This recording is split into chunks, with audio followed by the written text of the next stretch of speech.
Ovunque tu sei, ti sento accanto nel vento che sfiora il mio viso stanco. Sei la luce che guida I miei passi, l'eterno rifugio nei giorni. Hi, welcome to Bergamo, Italy.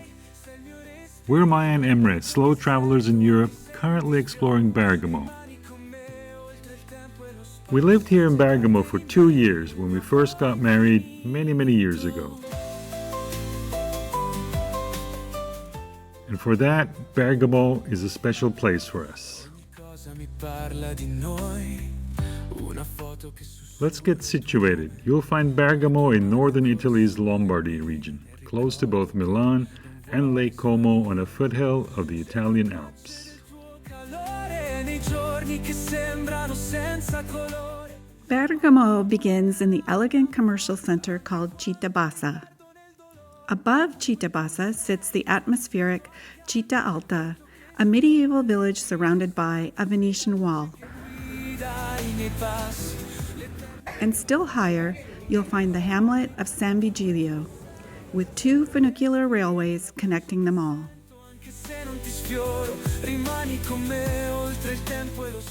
The authentic Citta Bassa bustles with everyday life. Elegant villas and sidewalks lined with vibrant trees and flowers usher you to the bustling heart of Bergamo's municipal and business center. Next to the fountain, you'll find an arcade with cafes, posh shops, and a pharmacy. A pleasant surprise is the redesigned pedestrian promenade that makes the lower town even more inviting. Via Torquato Tasso now bustles with cafes and shops painted in splendid colors.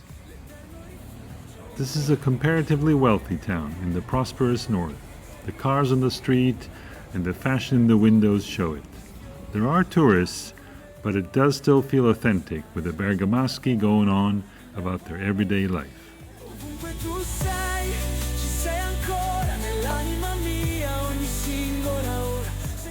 You'll take this street slow.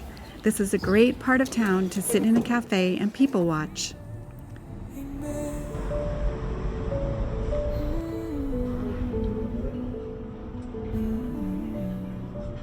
You can even take a detour through this frescoed courtyard to the hidden public park called Parco Caprotti,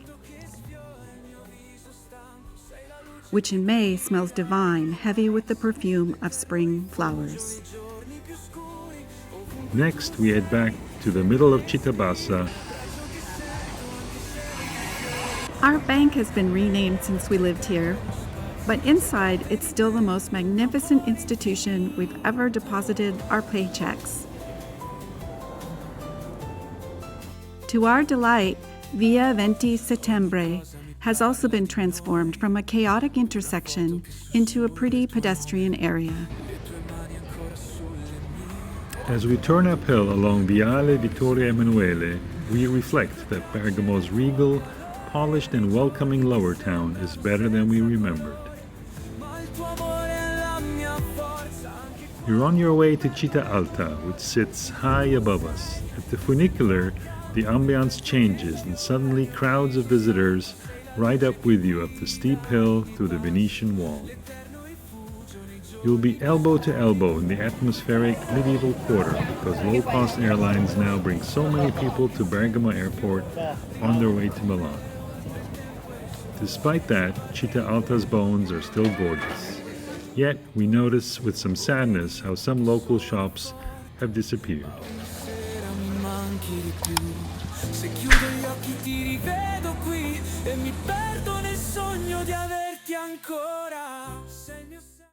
Piazza Vecchia is the main square and gathering place of Citta Alta.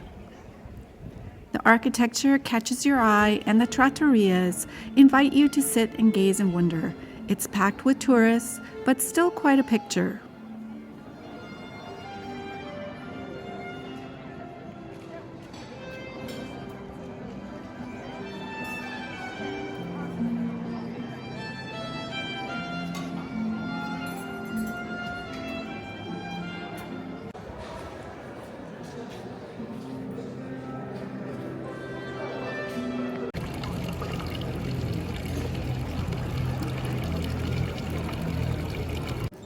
Leaving the square, we head in an upwards direction, past a quieter piazza, and towards the upper reaches of Citta Alta, where we find La Marianna, a place we used to stop each morning at a lovely traditional counter for a coffee and a pastry.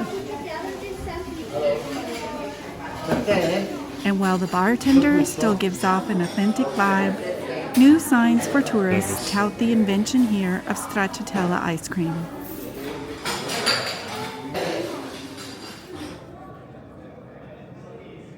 You might want to stay in Bergamo at least a night so that you can experience its beauty and allure in the evening when the day trippers have gone home.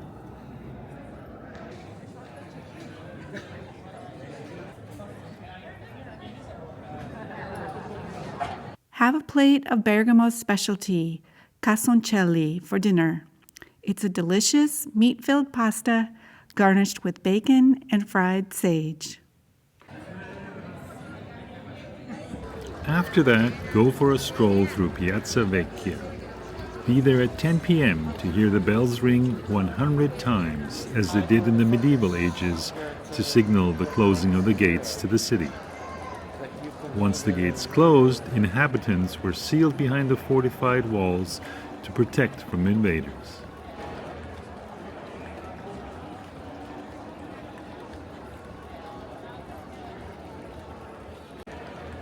Walk quietly in the illuminated streets, and the walls echo with Italian voices. The next morning, you'll be ready for a visit to San Vigilio, starting at the funicular just behind Porto San Lorenzo. The cable train drops you in front of Il Barretto, with its warm interior and a gorgeous outside terrace looking over Citta Alta.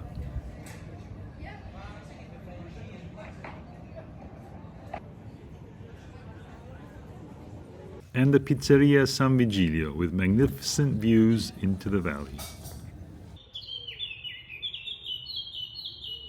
Come with us a little further into the neighborhood to check out the views and the little yellow house where we used to live.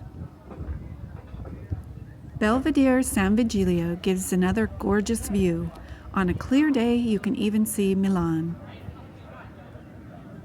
The grounds of a palazzo spread from the Belvedere lookout all the way to our old place.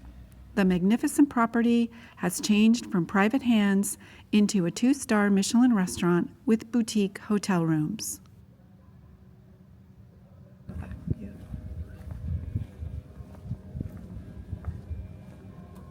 We walk around the palace and down the 2-way road, not sure how we ever got our Saab 900 down here.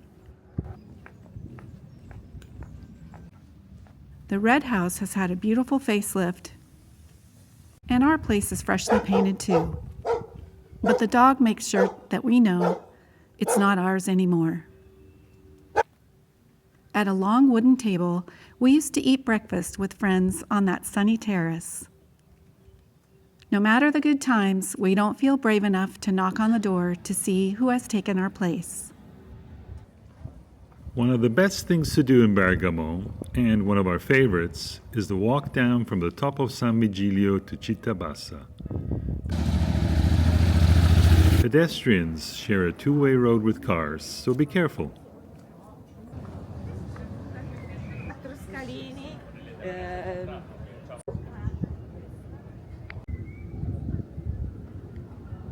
All in all, Bergamo is still beautiful. We love the way Citta Bassa has become a more inviting gathering place. Wow. And despite the increase in tourists, we still feel the heart of Citta Alta at night. And San Vigilio, with its gorgeous views, still takes our breath away, as always. Bergamo has changed, as have we. There's really no going back. But rediscovering it with new eyes is pretty good too. Join us in the next episode as we head east 1.5 hours to lovely Verona, Italy. Arrivederci. Una foto che sussurra il tuo nome, le tue mani ancora sulle mie, nel ricordo che non vuole svanire. Cerco tracce del tuo calore nei giorni che sembrano senza colore, ma il tuo amore è la mia forza. Anche quando mi perdo nel dolore, ovunque tu sei, ti sento accanto nel vento che sfiora il mio viso stanco.